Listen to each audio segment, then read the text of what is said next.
Life is Strange is an adventure game set in the U.S. Pacific Northwest. You play as an 18-year-old high school senior named Maxine, or Max. You attend a prestigious private school with a focus on photography. The game plays out in 5 short episodes, which are really similar to long TV episodes or even short films. While playing, you're making critical decisions which carry over from episode to episode. So you might do something in episode 1 that pays off in episode 5.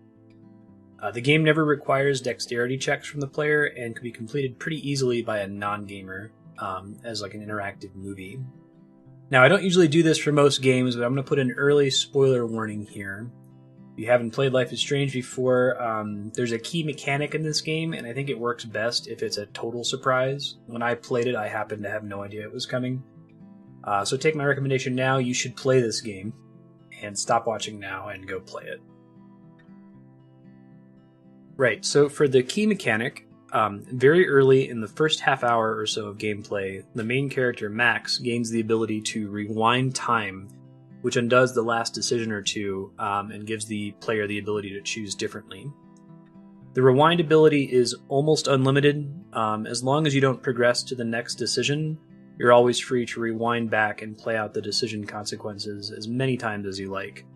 This is an incredibly powerful and impactful ability in an adventure game, probably any game for that matter, and there's just a ton of puzzle design space available to the developers that they can do with this, and I think it's pretty well explored in this game.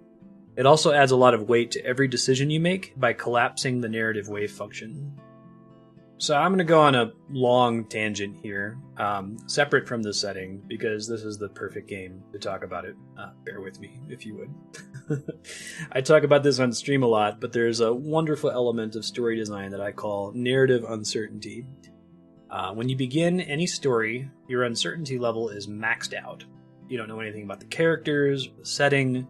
The storyteller could do and say anything, and the possibilities are endless. This is true in film, TV, literature, anything that's a story. As you progress through the story, the characters get fleshed out, their personalities and arcs become more certain, and the range of actions they could take in character diminishes. You get to the point where you would say, there's no way that character would do that because you know enough about them at that point. And the plot eventually moves toward resolution. There's this beautiful point partway through any story where you know a lot about the characters, you're invested in them, you're invested in the story so far, and there seem to still be endless possibilities for how the storyteller could resolve things. And it's that combination of every possible resolution before the story is finished that's always going to be more satisfying to an audience than whatever the resolution is that the storyteller actually ends up picking. Even if they pick the most perfect, clean, and elegant way to end the story, it's never going to be quite as exciting as that point when you're going online and you're theorizing about all the different ways they could take things next. So, in summary, I love narrative uncertainty, and while I don't want every story to hang unfinished and unwritten forever, I love spending a lot of time slowly uncovering the lore of a world, thinking about all the different ways they could take things. It's part of why I'm really strict about spoilers in my channel. Anything that can collapse that narrative wave function that says, no, not everything is possible, it can only play out these X ways, it robs me of a lot of enjoyment. So in general, video games with decisions and branching points are particularly excellent vehicles for exploiting narrative uncertainty.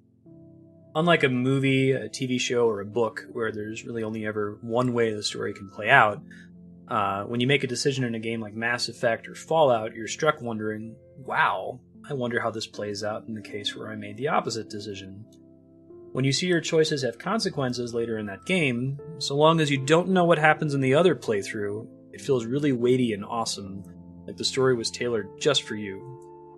So long as you don't see the matrix, so to speak, that is, know exactly how all the branching paths work, what the consequences each of the decisions have mechanically, and so on, decision-based games can offer an immensely satisfying experience, and it all hinges on that narrative uncertainty. Now, back to Life is Strange, what's so cool to me about this rewind mechanic is that it turns narrative uncertainty on its head. When you make most decisions in this game, the main character monologues in her own head about how she regrets the decision's consequences, and how maybe she should rewind time and try the other option. So the game is always actively encouraging you to rewind every single decision and see how the other choice plays out immediately. You'd think that after all my harping on just now about how great it is to not know how the other decision plays out in a game like this, you'd think I'd hate this mechanic and think it's bad for the game, but quite the contrary, it is fucking awesome. By showing you the immediate consequences of both decisions, the game makes it much, much harder to pick one. When you don't know what happens in the opposite case, you can be pretty carefree about it and just pick whatever you think is the right decision. It's only much later that you find out how the developer decided to adjudicate your decision, whether they, as the storyteller, thought it was right or wrong. You can absolve yourself from those consequences and say, meh, that's just how the developer decided to resolve it. I would have done it differently. I still made the right choice. But when the developers show you the consequences for both decisions immediately and you still have to pick one to stick with, now the burden's entirely on you as the player. It's just a brilliant narrative mechanic. It fits wonderfully into the rules and design space of a choice-focused game like this one. Now, there are still far-reaching consequences. Like I said earlier, some of the decisions you make in Episode 1 change how things play out in Episode 5. And you're still best off not knowing how your decisions propagate out toward the end of the story. It works best when you haven't yet Googled, how it plays in the other situation. The longer that's uncertain for you, the better, I would think. But it's still such a cool mechanic to show you the alternative right away, and even have Max speculate how both decisions could turn out badly for you.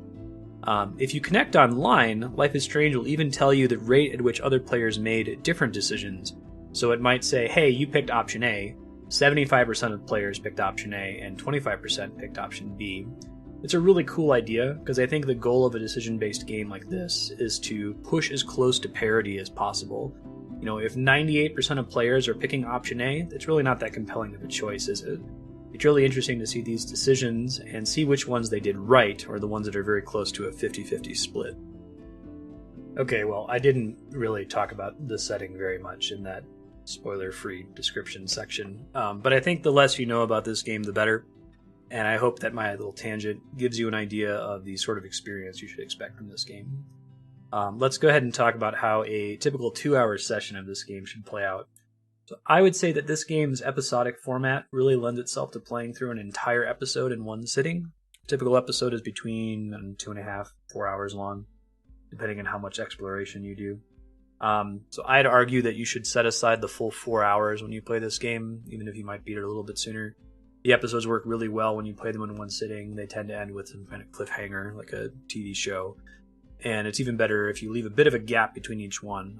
I did binge them back to back, but when this game launched, the stories were staggered like a TV show, or worse than a TV show. It took months between episodes. And it gave you time to think about the crazy stuff that was going on, what was going to happen in the next episode, and maximize that narrative uncertainty effect. I would try to stretch out that experience as long as possible. A typical episode, though, is going to see you exploring an environment, interacting with objects, listening to Max's internal monologue, which she will have commentary on just about every item you reach out to. Pretty standard for an adventure game. You'll talk to people and you'll make decisions. Life is Strange does a really good job of broadcasting its cathartic milestones. Whenever you make a decision with consequences, there's a very clear on-screen indicator. And the particularly critical decisions actually pause gameplay with this eerie sound effect and shifting photo filter, letting you know you're making a choice with major consequences. So I think that you're going to feel accomplished whenever you reach those decision points, to see how both decisions play out and then force yourself to pick one and move on. Beyond that, I'd say completing a map, so transitioning to a new area, and completing an entire episode are the bigger milestones that will make you feel rewarded for having played the game. So, audience, who should play Life is Strange? I think that this is going to be one of the few games where I can say everybody should play Life is Strange. It doesn't have any sort of dexterity component. Like, you don't need to be a gamer to play this game. So I am happy to be able to make that recommendation that, you could get your grandparents to play Life is Strange. They'd probably get something cool out of it. It does deal with some adult themes, so maybe you don't want to give it to a 6-year-old. But, a mature kid, someone that's a young teenager, could probably handle it pretty well. I think it fits pretty well within the ESRB recommendation. If you're a person, you should play Life is Strange. It's a good game. It's probably also a really good game to play with other people who might not be gamers. So if you want to bring your family or some friends along to sit on the couch and watch you play, Since there's not a dexterity component, everyone gets to play, so to speak, because you can all weigh in on which decision you should make and discuss it before you pick something. Down with the other subsets of audience, people who want achievement in games have something to get from Life is Strange. I don't think that's really the point necessarily, so if you're all about getting the high score and playing the game a lot of different ways, you can go through this game a couple times and make different decisions and see how they play out, but I think that's more of an exploration thing than an achievement thing. There are achievements to unlock, optional things that you can find in the environment. So if you want to spend a lot of time in this game getting all the things, there's definitely something there for you. But like I said, I think that fits better into the exploration and flavor. It's not that it doesn't have something for achievement gamers, it's just that's not really what it's about. I think that when we talk about achievement, this is usually the gaminess of a game, if that makes sense. Like, I've heard arguments that, oh, Life is Strange, is it really a video game since there aren't points, there aren't, you can't fail. There's no game over state in the game. And I think that achievement is just a bullet point. It's a way to describe games. It's not, if something doesn't have achievement, that doesn't mean that it's not a game. But I think you can still enjoy it if that's what you want in video games. Exploration, there's a lot to explore in this from a character perspective, I would say. You can go through all the different dialogue trees with people, see how different options play out, rewind as much as you like to learn more about them. The areas, the maps are actually pretty well detailed. There's lots of little things on the walls that you can look at and interact with, get Max's commentary on all of it, and lots of references to the sorts of fiction that Life is Strange is inspired by, especially things like Twin Peaks, Pacific Northwest, kind of bizarro Americana. Does a really good job of tapping into that. So yeah, I think that there's definitely a lot here for an explorer gamer, and this is probably the game for you if you are an explorer. I touched on it a bit there in exploration, but flavor, the game is very flavorful. And I'm actually really impressed at the way this game manages to pull off the experience of a 18-year-old Pacific Northwest, fairly privileged white girl. In the 2010s without being cringy or fellow kidsy, if you know what I mean, where they're using lingo that sounds like it's out of place. I never felt like I was pulled out of the story by somebody using internet lingo or reading the text messages that you get. It all feels very appropriate for its setting, and I think it will stay that way in the future. Like, you'll go back and you'll go, oh wow, this is so 2010, but I think that it feels authentic is the word I would use for it, and it does a really good job of peppering in little references to pop culture without beating you over the head with, did you get that reference? It'll make the reference, and if you didn't get it, too bad. I think that's the right way to do it. I can't stand when stories beat you over the head with stuff. Even if that experience is not you, I'm definitely not into the hipster culture that the main character Max is. She's absolutely a hipster, right? But she's not. It's not really irritating. I don't know. You think it would be, but they managed to make her a likable character on the whole, I think, while still referencing the fact that she's a hipster and bringing up hipster topics and being self-aware of the fact that she's a hipster, right? They walked a very fine line. They could have made her insufferable, and I think that through joint effort between the writers and the voice acting talent, they really made her a good character. She feels like she's multidimensional.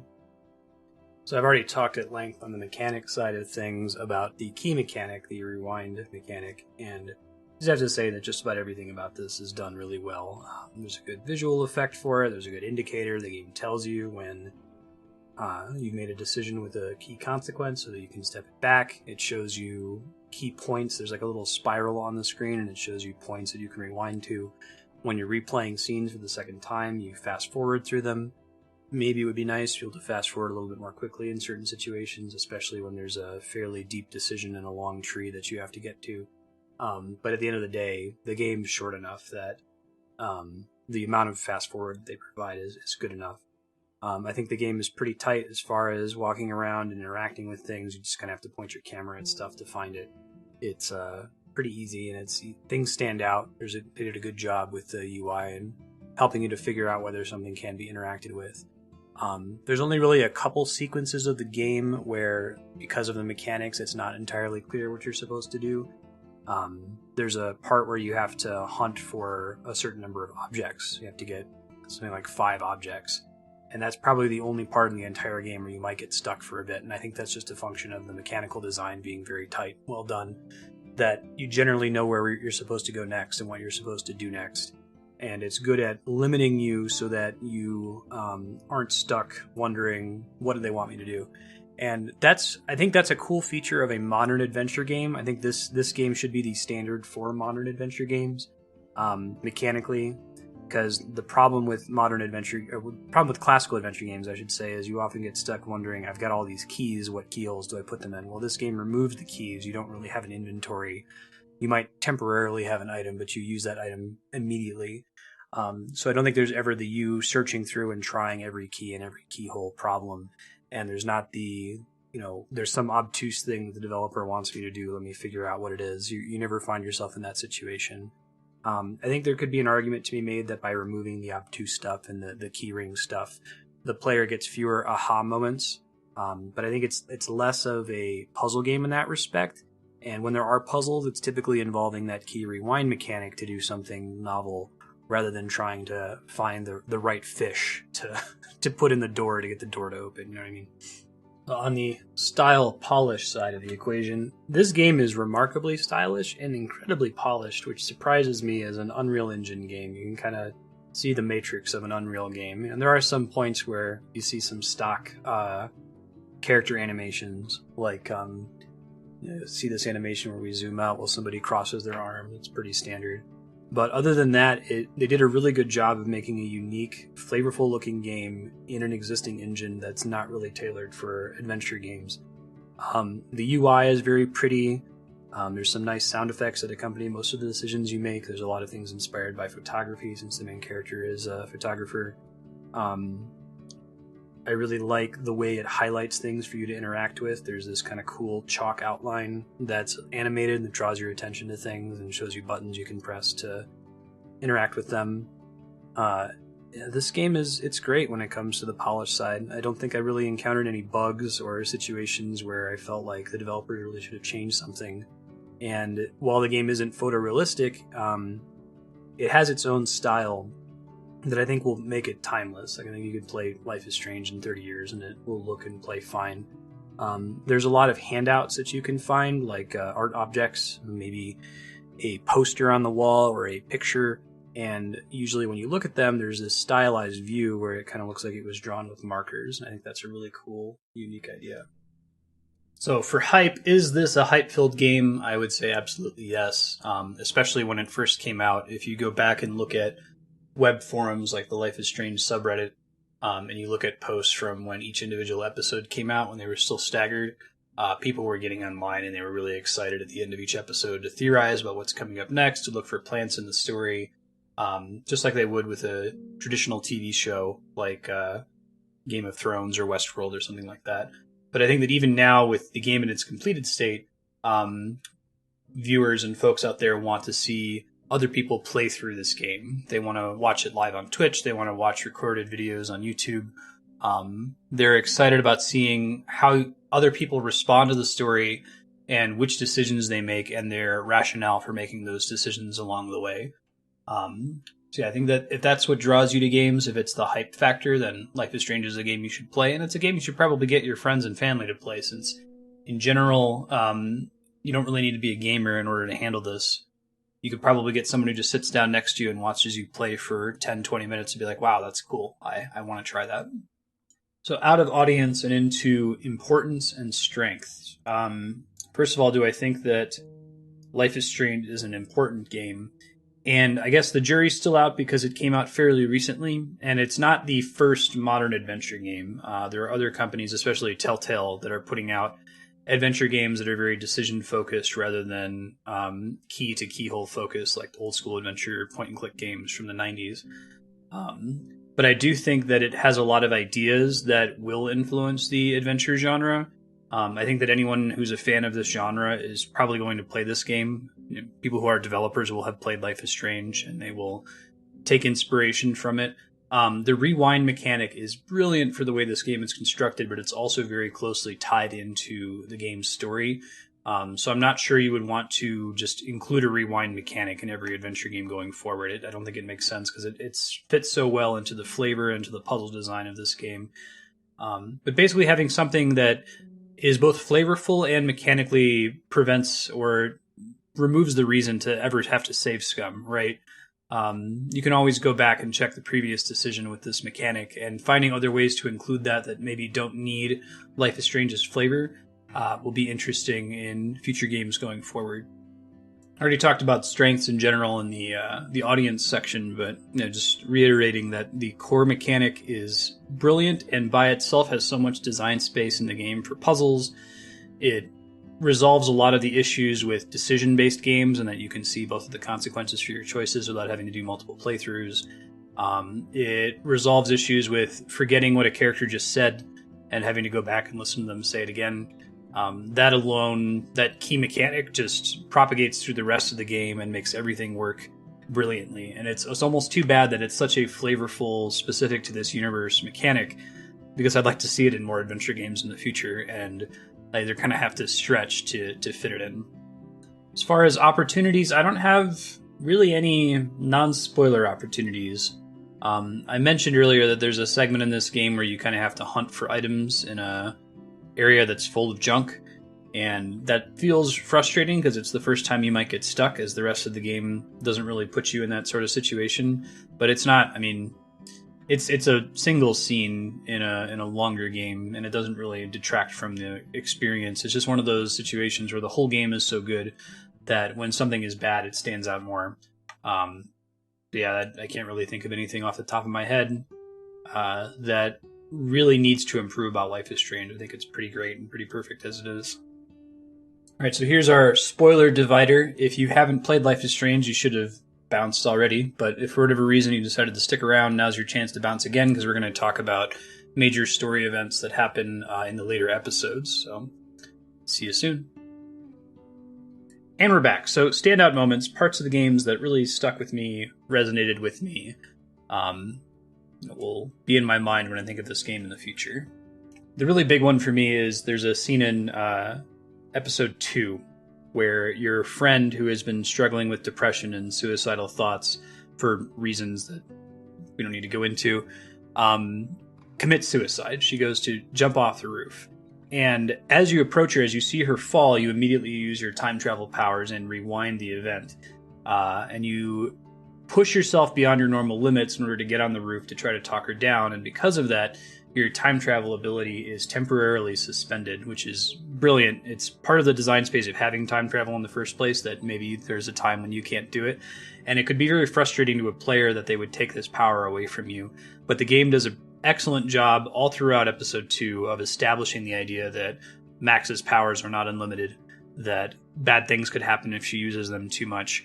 And it's well planted and well foreshadowed that she could lose this ability. It doesn't feel like you're being robbed, and it adds a lot of gravity to the situation when you're in a game where you can constantly go back and say, that was the wrong decision, let me replay it. You're not allowed to replay decisions in the sequence.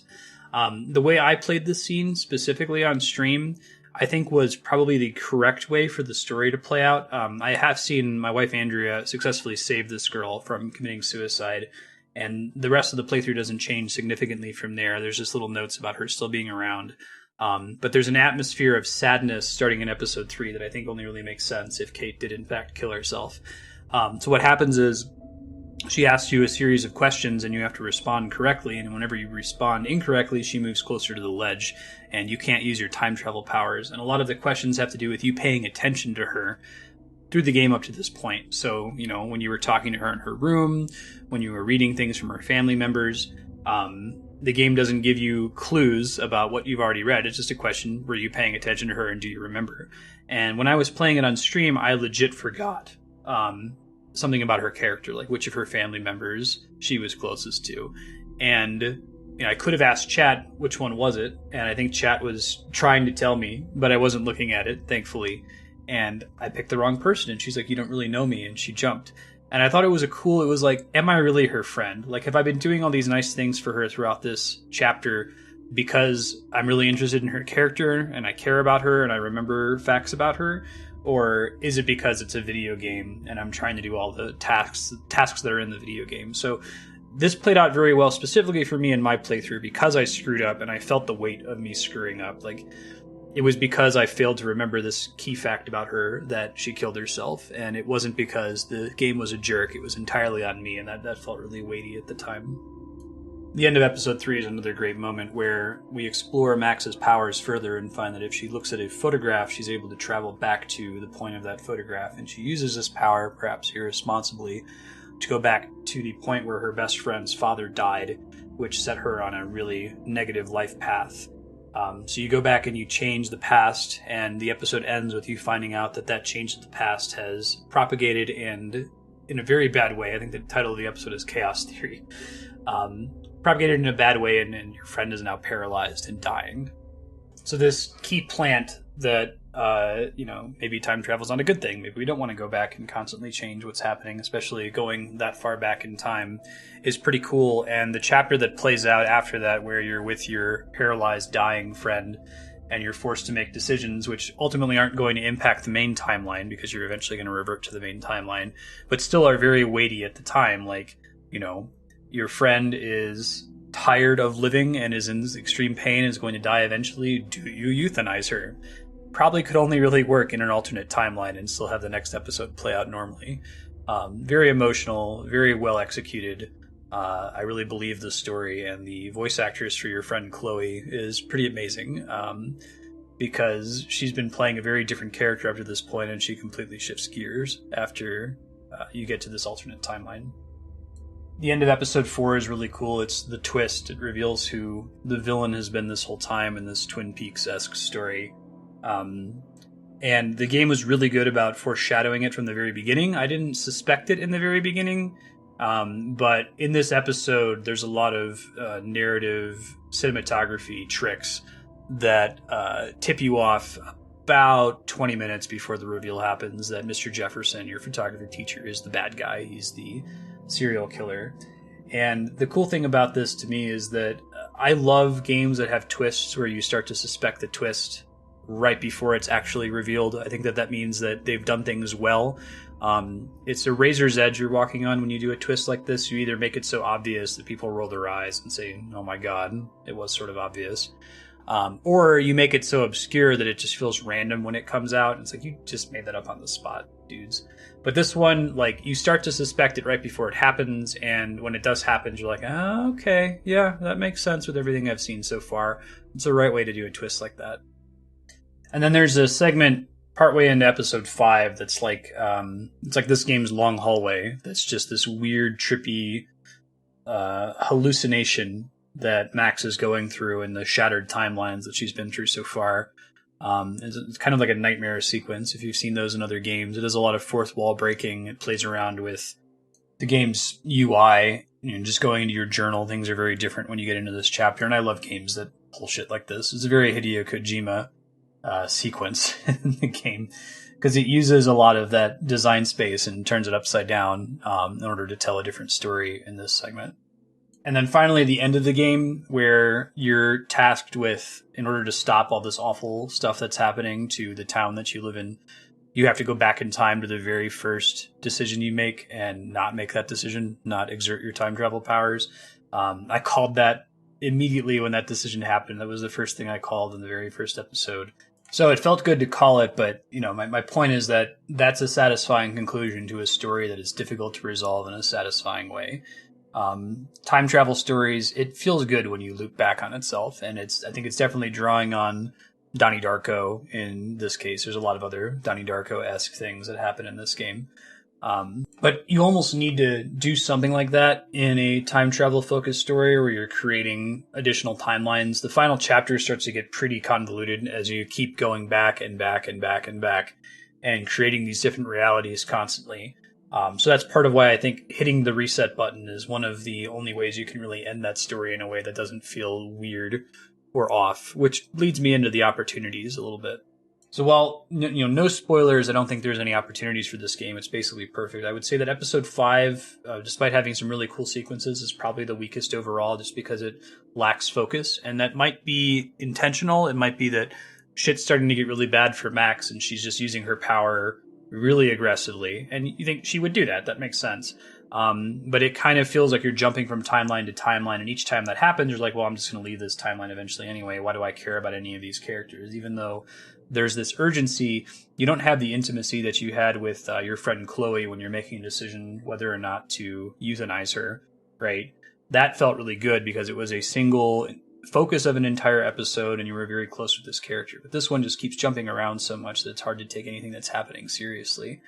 And similarly, I imagine a lot of people have complained about this, but the very final decision in this game is not dissimilar from something like Mass Effect or another choice-based game where all of your choices, in theory, are piling up to influence what happens at the end. But at the end of the day, you're just making a binary decision. Do you do A or do you do B?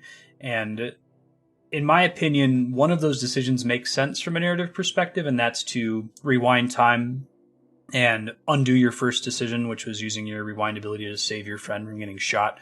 That feels satisfying. It's disappointing. It's bittersweet, but it keeps all these bad things from happening. The other decision you have is kind of, it's sort of like the green decision in Mass Effect 3. Without explaining what that is, if you've played Mass Effect, you know what I'm talking about, but it's, sacrifice Arcadia Bay, sacrifice the town you live in to save your friend. What does that even mean, right? It's like, I can see where they were going with this. They wanted you to choose between Chloe and the town, but everything about the game up to this point has suggested that the town is going to go to shit if you keep messing with your time powers, and the world is going to go to shit. So are they really telling you, no, let's stay with her and let the world get destroyed? Like, you're not going to be with her for very long if you continue to do that. So I get what their idea was. They could have done a better job of deploying it, given some reasoning behind how it might work. Although I can step that back a second and say that Life is Strange, one of its strengths is that it doesn't explore Max's powers too closely. She plays around with it and she tries different things, and we can see places where her powers are limited when she can't use it, dealing with Kate, when she has it expanded, when she can dive into photos. And she does a lot of theorizing. I wonder why this is, but she never says, and the game never tells you, this is exactly how this works. And I think that science fiction stories like this, you have to be really careful not to provide an explanation at the end. You want to leave it a little bit open. You want to have the narrative potential uncollapsed so that people can theorize about how it actually worked. You give them enough information for things to not take you by surprise and plant things like the failure of time travel. But here's a case in the very end of the game where nothing was planted. We haven't even thought about the idea of what happens if we just let Arcadia Bay get destroyed. If those little chaos theory mild changes are propagating throughout and ruining everything, if it's this butterfly effect problem, why would her picking Chloe stop that from happening? It doesn't really make a lot of sense. Anyway, at the end of the day, I get why they went for the binary solution at the end of the story. There is a sequence right before the end where it's looking like all the decisions you've made up to this point are being accounted for or addressed in some way as you're rescuing people in the town and getting some last dialogue options with them that reflect on things you've done up to that point. If they're going to do the satisfying ending of pressing the reset button, then there's really not a way that they can make any of the decisions in the game feel important at the end of the story. But I think that the point with Life is Strange is that this game is about the journey and not about the destination. It is about the feeling of narrative uncertainty when you make each decision. It's that question of, what is this actually going to do to me, before you know what it's going to do to you, episodes later once you finish the story. And that's why you play this game, for the decision-to-decision sequences and not how is this all going to wrap up in the end. Because I think that ending is still, if you look at the stats after the game is over, it's like 50-50 choosing Chloe versus choosing Arcadia Bay, which means that by my metric, it's a good decision, right? It wasn't lopsided in one direction or the other, but I at least personally think that there's one that makes sense and one that's satisfying for the story and another one that's kind of bizarre. And to wrap things up with my final thoughts, like I said, I think that everyone should play this game, gamer or not. As long as you're old enough to be able to understand the subject matter and empathize with its characters, you should play Life is Strange. There aren't any barriers to entry to you on the achievement, exploration, flavor, mechanics, style, polish, or hype. frontiers. So play Life is Strange, watch other people play Life is Strange, have fun with it. Thanks, everybody.